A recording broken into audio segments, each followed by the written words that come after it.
हमको यदि छपरा में रंजीता रंजन ट्रेन में दिख जाए तो हम तुरंत बयान दें कि रंजीता रंजन ट्रेन में भागते हुए पाई गई।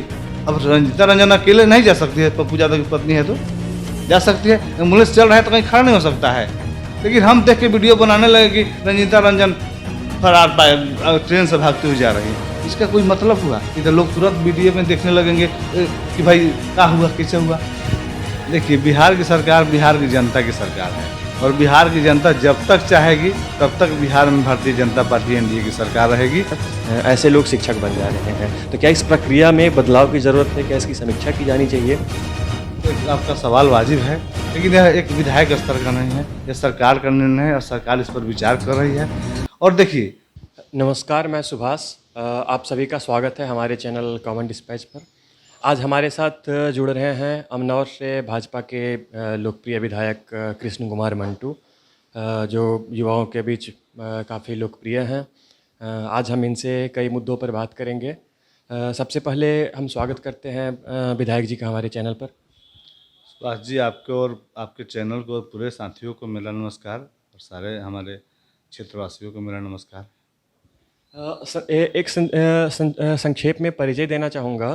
इन्होंने राजनीति की शुरुआत एकदम ज़मीनी स्तर पर की।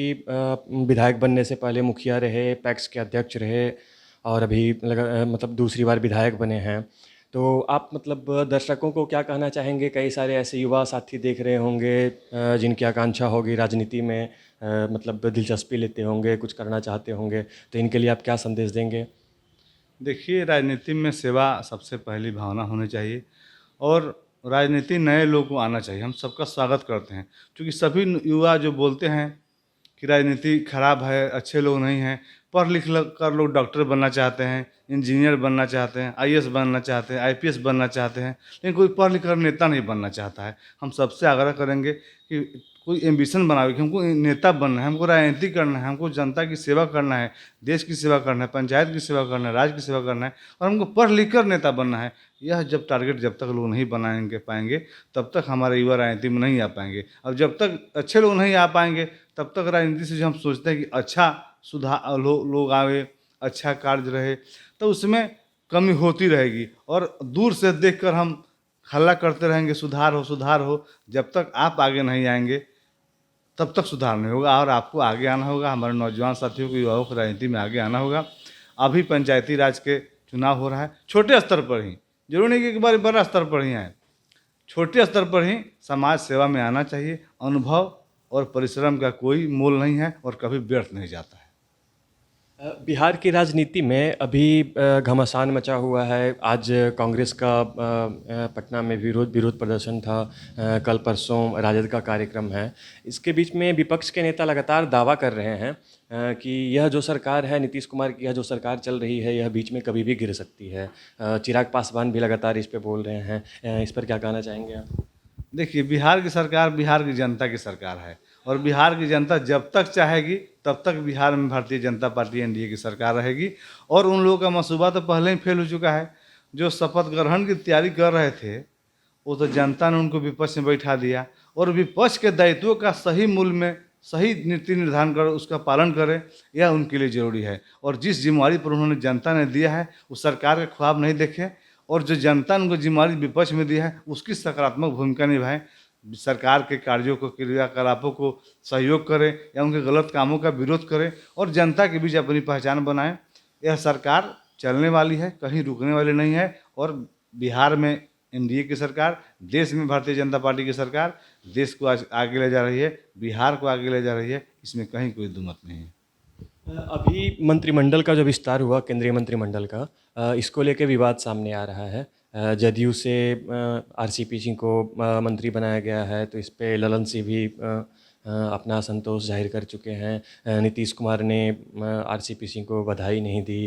तो इससे लग रहा है कि कहीं ना कहीं पार्टी के अंदर, जदयू के अंदर मंत्रिमंडल विस्तार को इस मुद्दे पे असंतोष है। नहीं नहीं, हमको तो ऐसा नहीं लगता है। पार्टी अपना निर्णय किया है, एनडीए में सब लोग मिलकर सरकार चला रहे हैं।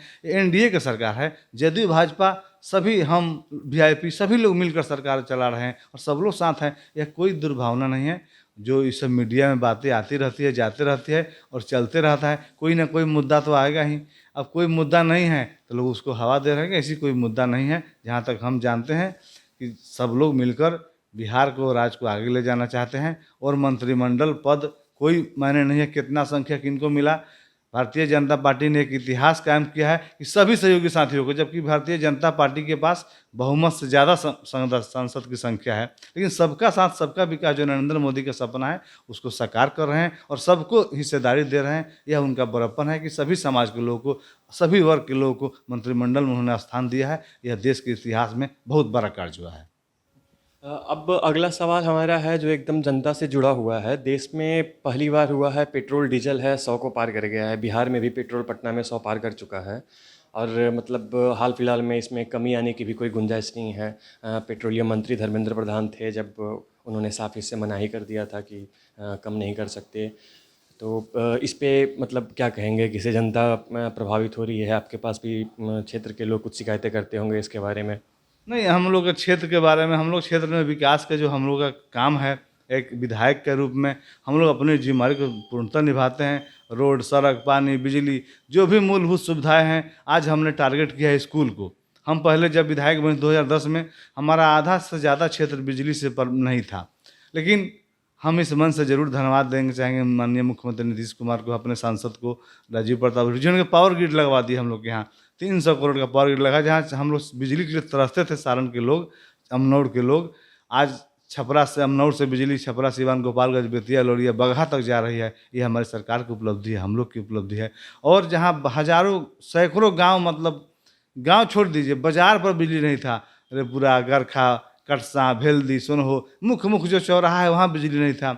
और उस समय मुख्यमंत्री जी का सपना था कि हर घर बिजली पहुंचे, नीतीश कुमार का सपना, कि हमने नीतीश कुमार के सपने से अपने सपने को जोड़ा कि हर घर बिजली पहुंचे, नीतीश कुमार का सपना, और उसे सबसे पहले पूरा करेगा अमनौर अपना, और हमने पूरा करके दिखाया। आप हमारे क्षेत्र में जाकर पूछ सकते हैं कि सैकड़ों गाँव में बिजली नहीं थी। बिजली क्या, ट्रांसफार्मर छोड़ दीजिए, पोल तार, कोई सिस्टम तक नहीं था। देश आज़ादी के बाद वहाँ बिजली लोग देखे नहीं थे। लोग तो बूढ़े लोग कहते थे कि हम लोग इस जीवन में बिजली देख लिए। यह इस सरकार की कृपा है, यह भारतीय जनता पार्टी एनडीए सरकार की कृपा है। और हमने कार्य किया। अगला हम लोग का टारगेट स्कूल का है कि प्राइवेट स्कूल जैसे हमारे सरकारी स्कूल हो, और हम इस पर कार्य कर रहे हैं। पिछले दिन हम सारे हेडमास्टर को, उच्च विद्यालय के और जिला शिक्षा पदाधिकारी को, प्रखंड शिक्षा पदाधिकारी को, प्रखंड विकास अधिकारी को, अंचल अधिकारी, सबको बैठाए और क्या किनसे मदद लेना है, सब लोग मिलकर तय किए हैं कि कम से कम फर्स्ट चरण में 5 विद्यालय को हर सुविधा, जैसे सीसीटीवी, अच्छा बच्चे के लिए शौचालय, लड़का लड़की के लिए अलग अलग, साइकिल स्टैंड, स्कूल का कमरा, डेस्क बेंच बैठने वाला, सारी सुविधा जो प्राइवेट विद्यालय में लोग देखते हैं और आकर्षित होते हैं। और पढ़ाई नाम मात्र की जहाँ होती है, सिर्फ व्यवस्था पर लोग आकर्षित होते हैं, उस व्यवस्था को हम प्राइवेट सरकारी विद्यालय में बनाकर दिखाएंगे। और आने वाले समय में 2-3 महीने के बाद आपको ले चलेंगे और आप देखेंगे और पूरा समाज को दिखाएंगे।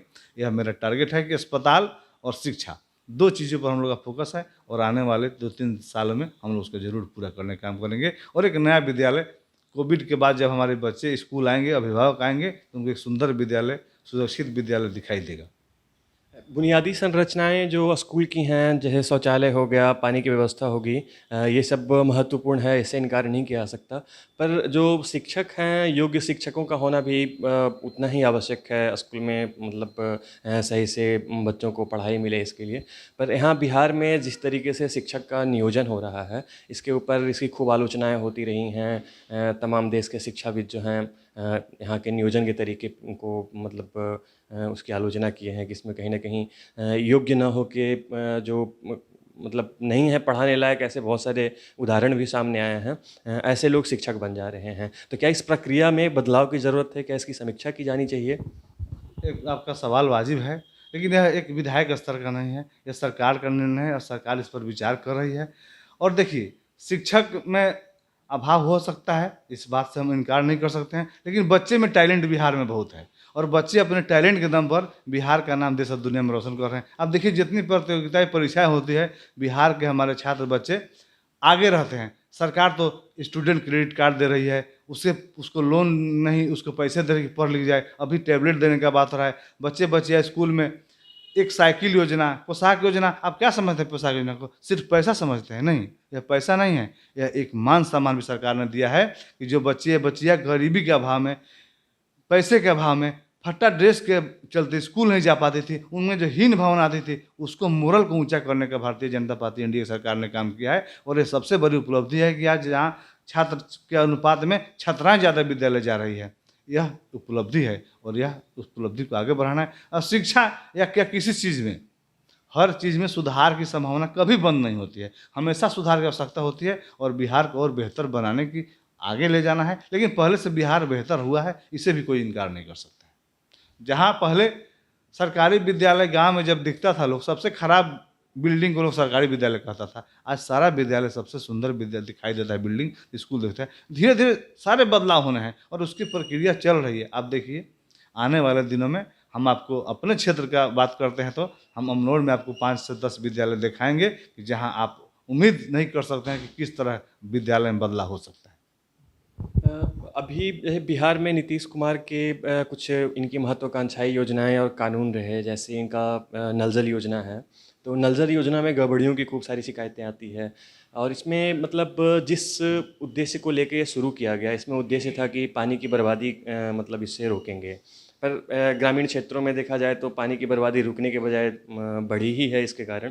तो इस योजना पर मतलब ये योजना कितनी सफल है, ज़मीन पर कहाँ तक अपने उद्देश्यों को पाने में सफल हो पा रही है?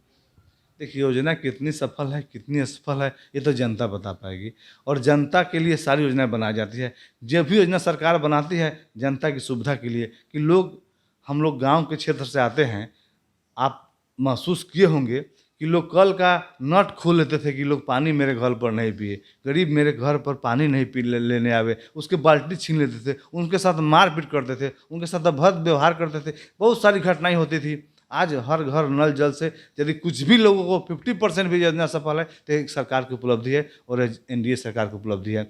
आज हम लोग विधायक थे, हर पंचायत में 5-5 चापाकल दिया जाता था, दिया भी गया है और हर जगह लगा भी है। सैकड़ों चापाकल हम लोग थे तो किसी गांव के किसी पंचायत में 10 चापाकल से कम नहीं दिए हैं। कोई मंदिर मस्जिद गुरुद्वारा स्कूल ब्रह्म स्थान देवी स्थान सार्वजनिक बैठका जहाँ सभी टोला दलित महादलित पिछड़ा अति पिछड़ा समाज स्वर्ण समाज समान अल्पसंख्यक सबके टोला पर हमने कहीं ना कहीं जहाँ सार्वजनिक स्थान दिया, उस तरह सारे बिहार में विधायकों ने दिया होगा। कहीं हर जगह उसका जल का उपयोग लोग कर रहे हैं। उसी तरह नल जल योजना सफल है नहीं, कुछ दिन का साइकिल योजना एक सफल है और सारी योजनाएं उतनी सफल हो जाए यह तो जरूरी नहीं है। हर आप चैनल चला रहे हैं, सर खबर आती है, सब खबर में व्यूअर और लाइक्स बराबर तो नहीं आते हैं, तो क्या चैनल आपका खराब हो गया? नहीं, यह सोचने का विषय है। सरकार योजना चलाती है और सारी योजनाएं समान रूप से सफल होगी। एक टीम में 11 खिलाड़ी होते हैं, अब सब खिलाड़ी गोल ही मारेंगे ऐसा जरूरी नहीं है। इसका मतलब टीम थोड़े खराब है, टीम जीत रही है, यह भावना होनी चाहिए। और सरकार की योजनाएं आम जनता के लिए बनाई जा रही है, इसमें कहीं दो राय नहीं है। लेकिन नल जल योजना तो कप्तान के क्षेत्र में ही काफ़ी गड़बड़ियाँ वहाँ सामने आई है। अभी पिछले सप्ताह ही हमारे रिपोर्टर ने वहाँ से स्टोरी भेजा था राजगीर का, जब नीतीश कुमार जहाँ पटना के बाद सबसे ज़्यादा समय जहाँ बिताते हैं, तो वहाँ पे कई मोहल्लों में हाल यह है कि अभी भी महिलाएं कुएं से पानी निकाल के लेके जा रही हैं। तो योजना तो कहीं ना कहीं कप्तान के यहाँ ही असफल हो रही हैं। देखिए बिहार का कप्तान बिहार की जनता है और बिहार की जनता के लिए भारतीय जनता पार्टी एनडीए की सरकार कार्य कर रही है। और योजना कोई भी योजना नहीं है जो ज़मीन तक नहीं पहुंच रही है और सबके लिए। आज इंदिरा आवास में लोग कहते थे गड़बड़ी होती है, आप अब खाते में रुपया जा रही है। आप बताइए हमको, आप बैंक से अपना रुपया निकालने जाते हैं और रुपया जब बैंक से निकालते हैं और काउंटर पर जब उसको गिनते हैं और 100 रुपया यदि कम उसमें निकल जाए तो आप मैनेजर के वहाँ के स्टाफ के से मार्क करने के तैयार हो जाएंगे कि मेरा 100 रुपये इस गड्डी में कम क्यों है, किस लिए, क्यों? या आप उसको समझते हैं कि मेरे पैसा है, मेरे खून पसीने कमाई से पैसा है। और वही पैसा जब आपको इंदिरा आवास के रूप में मिलता है तो आपको लगता है कि 40,000 मेरा थोड़ा है, सरकार का है, ये पैसा आपका है। और यह भावना जनता के बीच लाना होगा। और जब तक जनता में ये भावना नहीं आएगी पैसा मेरा है और मेरे खून पसीने के मेरे टैक्स की कमाई से मेरे पास पहुंच रहा है, यह भावना जब तक जागृत नहीं होगी तब तक बहुत सुधार संभव नहीं है। अब खाते में पैसा आती है, आपके अकाउंट में लोगों को पैसा जाता है और अकाउंट से निकाल कर लोग जाके किसी को दे दे, तब क्या कर सकते हैं? सरकार क्या कर सकती है आप बताइए? आप अपनी ज़मीन जाकर किसी को रजिस्ट्री कर दे, सरकार क्या करेगी? इसलिए जागरूकता भी जरूरी है और लोग में भावना भी होनी चाहिए, यह मेरा है। ट्रेन का लोग सीट फाड़ देता है, क्यों? उसको नहीं लगता कि मेरा ट्रेन है। ट्रेन सरकार की थोड़े है, ट्रेन आम जनता की है और ये देश की संपत्ति है, राज्य की संपत्ति है। और एक एक पैसा जो जनता का जो योजनाओं के रूप में आपको मिलता है वो आपके पैसे का है, आपके खून पसीने कमाई का है। यह महसूस जब तक बिहार की जनता या देश की जनता या कोई भी जनता नहीं महसूस करेगी, उनको लगता है कि मेरा फ्री मिल रहा है, 20 की जगह 18 ही मिला तो मेरा क्या जाता है, पहले हमको तो मिल गया, जल्दी मिल जाए। जबकि नियम है कि जितना उसकी योजना होगी, यदि संख्या पंचायत में 200 है तो 2 ही 100 लोग को मिलेगा, 201 लोग को नहीं मिलेगा, चाहे कोई कितना लाख किसी को दे दे। यदि मेरा घर उस पंचायत में नहीं है, हम करोड़ रुपया देंगे तो हमको उसका लाभ नहीं मिलेगा, उसी को मिलना है, उसी के वो लोगों को मिलना है। तो लोग बेचैनी होता है कि पहले हमको मिल जाए, कोई गड़बड़ी हो जाए। और पैसा मिलने के बाद लोग दूसरे को सब जाके पहुंचाते हैं। तो सरकार जो नियम लाती है उसके साथ जन भावना भी जोड़ना होगा और जनता को यह समझना होगा कि यह जो पैसा मिल रहा है मेरे खून पसीने की कमाई का है और मेरा पैसा है। जैसे हम बैंक से रुपया निकालते हैं वही पैसा मेरा सरकार हमको अपने खर्च करने के लिए दे रही है। योजना में सरकार क्या है? कस्टोडियन है। सरकार जैसे बैंक कस्टोडियन है, आप अपने पैसा बैंक में जमा करते हैं, अपनी ज़रूरत के अनुसार निकालते हैं, उसी तरह सरकार कस्टोडियन है, आपके पैसों को अपने जमा रखती है और आपके ज़रूरत के अनुसार योजना बना कर देती है। सेम फंक्शन है। और इस बात को यदि जनता समझ जाएगी तो सारा भ्रष्टाचार रुक जाएगा। अब एक सवाल, जो नया विवाद शुरू हो गया है उत्तर प्रदेश में जनसंख्या नियंत्रण कानून की तैयारी के साथ ही, नीतीश कुमार अपनी अलग राय जाहिर कर चुके हैं, जबकि भाजपा संसद के अगले सत्र में भी जनसंख्या नियंत्रण कानून पेश करने की तैयारी में है। तो इस पे जो गठबंधन में असहमतियां हो रही है, तो इस पे क्या कहना चाहेंगे? और जनसंख्या नियंत्रण कानून जो उत्तर प्रदेश में लाया गया है, जिसकी तैयारियां चल रही है बनाने की, उसकी कितनी ज़रूरत अभी देश को है? इस पे आप देखिए, हम साफ साफ शब्द में बोलते हैं कि रास्ते अलग अलग हैं, मंजिल एक है।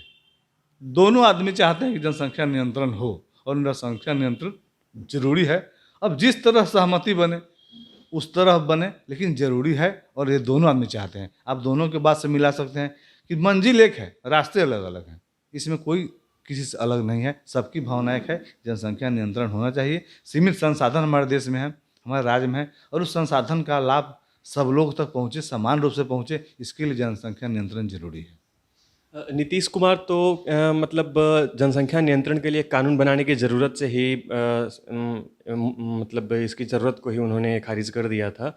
उन्होंने कहा था कि मतलब कानून बनाने की नहीं, यहाँ पे जागरूकता फैलाने की ज़रूरत है।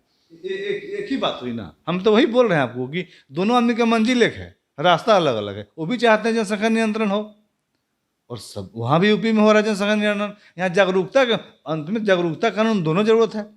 जागरूक वही तो आपको पहले इंदिरा आवास में बताया कि कानून बना के लोगों के खाते में पैसा जाएगा, लेकिन जागरूकता उसको नहीं है तो पैसा निकाल के दूसरे को जाके दे दे रहा है। तो जागरूकता भी जरूरी है, कानून भी जरूरी है, और दोनों के सहमति से जो तय होगा सबके सहमति से तय होगा। लेकिन यही नीतीश कुमार जब बिहार की बात आती है तो दहेज रोकने का कानून बनाते हैं, जो कि ज़मीन पे आप भी जानते होंगे कि ज़मीन पे ये कितना सफल है। और वो शराबबंदी का कानून बनाते हैं, वो भी आज अभी मामला चल रहा है। जहरीली शराब से कई दर्जन से ऊपर लोगों की डेथ हो चुकी है। तो यहाँ पे नीतीश कुमार कानून बनाते हैं, यहाँ जागरूकता की बात नहीं करते हैं, तो ये कहीं ना कहीं उनकी बातों में विरोधाभास है। क्यों जागरूकता की बात होती नहीं है? अभी सरकार की संपर्क विभाग योजना 10 तरह की योजना चला रही है कि शराबबंदी से क्या घाटा है, वृक्ष लगाएं, आप दहेज मत लें, उसके लिए नुक्कड़ सभा होता है, उसके लिए हर योजना प्रचार प्रसार होता है, उसके लिए सारा कार्यक्रम में उसकी योजना की चर्चा की जाती है, किस तरह दहेज से बंदी से क्या हाल है, खराबी है, और बाल विवाह क्यों उसको रोकना है, ये से क्या क्या हानि है। ये सारे बातें जागरूकता तो फैलाई ही जा रही है, कहाँ नहीं फैलाई जाती है। आप सरकार की अनेक योजनाओं में इसकी जागरूकता के लिए पैसा खर्च किया जा रहा है। आप जिला में जाइए, पंचायत में जाइए, प्रखंड में स्वच्छता के लिए अभियान चलाया जा रहा है, पैसा भी दिया जा रहा है और जागरूकता भी अभियान चलाया जा रहा है। ये दोनों चलते रहता है, प्रक्रिया है और कभी रुका नहीं है। आप उस पर ध्यान नहीं दे रहे हैं, जागरूकता भी चल रही है और कानून भी चल रहा है। मेरा सवाल यह था कि उन्होंने कानून की अहमियत को, कानून की ज़रूरत को उन्होंने कानून की ज़रूरत होने से इनकार किया था। तो अगर जनसंख्या के लिए सिर्फ जागरूकता से काम चल सकता है तो वहाँ पर इन्होंने कानून बनाने की आवश्यकता क्यों समझी थी? इस पे पहले जागरूकता से लोग नहीं मानेंगे तो कानून तो बनाएगा ही। पहले जागरूक, पहले लोग को समझाया गया कि हेलमेट पहनिए, नहीं पहनते थे। आज कैसे अब लोग फाइन दे रहे हैं, मास्क पहनिए, लोग नहीं पहनते थे। अब फाइन का जब डर होता है तो लोग कैसे मास्क पहनने लगते हैं। तो जागरूकता पहले फैलाई जाती है, जागरूकता बताई जाती है, लेकिन जागरूकता से आप सब लोग समझ जाए तो नहीं समझेंगे तो कानून बनाया जाता है, बनाया जाएगा। मतलब जनसंख्या नियंत्रण के लिए देश में कानून की ज़रूरत है। जरूरत है, हम तो पहले कहे दोनों आदमी का मंजिल एक है और रास्ता अलग अलग है, लेकिन मंजिल एक है। अब इन सवालों को छोड़ते हैं, एक आखिरी सवाल करते हैं। आप दूसरी बार अमनौर से विधायक चुने गए हैं और अभी अमनौर में एम्बुलेंस को लेके कोरोना की दूसरी लहर के समय में विवाद हुआ था, जो पप्पू यादव वहाँ गए थे और फिलहाल वो अभी जेल में ही हैं किसी पुराने मामले में। तो उस विवाद में कितनी सत्यता थी, जो आरोप लगाए गए थे उसमें कितनी सत्यता थी, और जो राजीव प्रताप रूडी की तरफ से बयान आया था कि वो वहाँ पे एम्बुलेंस सेवा दे रहे हैं लोगों को, तो इस पे आप अपना पक्ष थोड़ा जनता के सामने रखिए। देखिए, सबसे पहले तो हम अमनौर की सम्मानित जनता को धन्यवाद देना चाहते हैं कि उन्होंने हमको सेवा करने का, कार्य करने का दोबारा मौका दिया, जिसके बदौलत हम आपके बीच बैठकर बात कर रहे हैं और काम कर रहे हैं। एम्बुलेंस का जो प्रकरण है वह पप्पू यादव का स्टंटबाजी के सिवा कुछ नहीं था, और वो जानते थे कि हम इसको ड्रामा कर रहे हैं। देश में कहीं किसी संसदीय क्षेत्र में 50 से एम्बुलेंस नहीं चलते हैं, लेकिन सारण में एम्बुलेंस चलते हैं। आज से नहीं, हम देख रहे हैं कम से कम 7-8 वर्षों से एम्बुलेंस चल रहे हैं, और 2-3 साल पहले उसको और डेवलप किया गया और हर पंचायत में देने का काम किया गया और दिया। आप दीघा पुल पर एक दिन यदि बैठ जाएंगे तो 1 दर्जन आपको एम्बुलेंस दिखाई देगा, जो मरीज को ढोकर पटना लाता है, पटना से लेकर छपरा ले जाता है। यह व्यवस्था चल रही है और उनको कोई काम नहीं है पप्पू जी को। वो राजनीतिक स्टंट, वो कहते हैं कि ड्राइवर भेजेंगे, बोले थे ना आप लोगों के पास, तो ड्राइवर कहाँ भेज दिए। और सिर्फ ड्राइवर की बात नहीं ना थी, ड्राइवर कोविड पेशेंट होने वाले ड्राइवर की बात थी। और स्वाभाविक है, जहाँ 4 ड्राइवर कोविड से ग्रसित हो गए, ऑटोमेटिकली 10 लोग छोड़ के भाग गए। आप किसी को ज़बरदस्ती को नहीं न बैठा सकते हैं कि आपको इसमें मरीज को लेके जाना है। मानवता के नाते भी उनका भी बाल बच्चा परिवार है, उनको भी सुरक्षित रखना है। और उस तरह 10 गाड़ी यदि खड़ा ही हैं, तो इसमें उसको मीडिया में ऐसा प्रचार कर रहे थे जैसे कोई चोरी हो गया है, उनके यहाँ एफआईआर हुआ हो, उसके छापेमारी में हो गए हों, वो उसके लिए अधिकृत हुए हों कि उसको कहाँ कहाँ एम्बुलेंस रखा, उसकी छापेमारी करें। यह तो स्टंटबाजी ही सिर्फ है। आप रास्ते से जा रहे हैं, किसी कैंपस में एम्बुलेंस लगा, देख लिए, उतर गए, एक राजनीति का मौका मिल गया, उस पर अपना बयान देने लगे। यह कोई राजनीति का तरीका नहीं है। उसमें सच्चाई है कि एम्बुलेंस चल रहा है, उसके लिए बाकायदा जिला में कमेटी बनाई गई है, प्रखंड में कमेटी है, पंचायत में कमेटी है, उसके सचिव, अध्यक्ष, सभी लोग सरकारी लोग उसमें हैं, जो सरकार की सेवा में उपलब्ध रहते हैं और जो सरकार जिन पर भरोसा करती है। जनप्रतिनिधि भी हैं। पप्पू जी को तो सबसे पहले एम्बुलेंस यदि दिखाई दिया तो उनको वहाँ के जिलाधिकारी को, महोदय को, वहाँ के सिविल सर्जन को फ़ोन करना चाहिए या सांसद को फ़ोन करना चाहिए कि भाई यहाँ आपका 1 दर्जन एम्बुलेंस खड़ा क्यों है, क्या समस्या है, इसको चलवाने में हम क्या सहयोग करें कि एम्बुलेंस चलने लगे। यह सकारात्मक बात होती, यह जनता के हित में बात होती। लेकिन उनको तो राजनीति करना था। हमको यदि छपरा में रंजीता रंजन ट्रेन में दिख जाए तो हम तुरंत बयान दें कि रंजीता रंजन ट्रेन में भागते हुए पाई गई। अब रंजीता रंजन अकेले नहीं जा सकती है, पप्पू यादव की पत्नी है तो जा सकती है। एम्बुलेंस चल रहा है तो कहीं खड़ा नहीं हो सकता है। लेकिन हम देख के वीडियो बनाने लगे कि रंजीता रंजन फरार पाए, ट्रेन से भागते हुए जा रही है। इसका कोई मतलब हुआ? इधर लोग तुरंत वीडियो में देखने लगेंगे कि भाई क्या हुआ, कैसे हुआ, और लोग बात को उन्होंने सिर्फ आग लगाने का काम किया, माहौल को बिगाड़ने का काम किया कि हाँ एम्बुलेंस चोरी की रखी हुई है। चोरी की एम्बुलेंस कैसे रखी हुई है? आप वहाँ के जिलाधिकारी से बात करते, डीएम से बात, वहाँ के आरक्षी अधीक्षक से बात करते, सीएस से बात करते। आप सांसद रहे हैं, खुद सांसद को फ़ोन करते, भाई आपकी एम्बुलेंस 1 दर्जन यहाँ क्यों खड़ी है, हमसे क्या मदद चाहते हैं, इसको चलवाया जाए मिलकर। तो यह कोरोना के लोगों को मदद होता और इसमें राजनीति हम समझते कि नहीं होता, लेकिन यह विशुद्ध रूप से राजनीतिकरण उन्होंने किया है और स्टैंडबाजी किया है, इसलिए हम लोग उनके खिलाफ करते हैं। यह सेवा का भावना नहीं था उनका, और वहाँ सेवा की भावना से चल रही है। और ज़रूरत यदि नहीं होगी, एम्बुलेंस यदि 50 हैं और 5 ही मरीज जिला में आज हैं, 10 ही मरीज हैं, तो क्या 100 एम्बुलेंस को दौड़ाया जाएगा रोड पे? अब बताइए। कोई जहाँ सेंटर है वहाँ रखा ही ना जाएगा। जहाँ से फ़ोन आएगा, किसी को ज़रूरत होगी, कोई ज़रूरतमंद आदमी फ़ोन करता है कि हमको एम्बुलेंस की ज़रूरत है, उसको यदि एम्बुलेंस नहीं पहुँचती तो दोषी होते, सांसद दोषी होते और व्यवस्था दोषी होती। लेकिन किसी की ज़रूरत के अनुसार एम्बुलेंस पूर्ण रूप से हाजिर है, उसके बाद एम्बुलेंस की ज़रूरत नहीं है तो खड़ा ही न रहेगा। उसको किसी दूसरे जिला में भेज दिया जाए, कहीं गड्ढा में फंसा दिया जाए, उसको नदी में डुबा दिया जाए, तो यह उचित है क्या? बताइए। तो ज़रूरत के अनुसार एम्बुलेंस वहाँ है और थी, जो लोग मांगते हैं वहाँ गई थी, जो नहीं ज़रूरत है वहाँ खड़ी है। बहुत बहुत धन्यवाद अपना कीमती समय देने के लिए। हमारे साथ थे अमनौर से भाजपा के विधायक कृष्ण कुमार मंटू।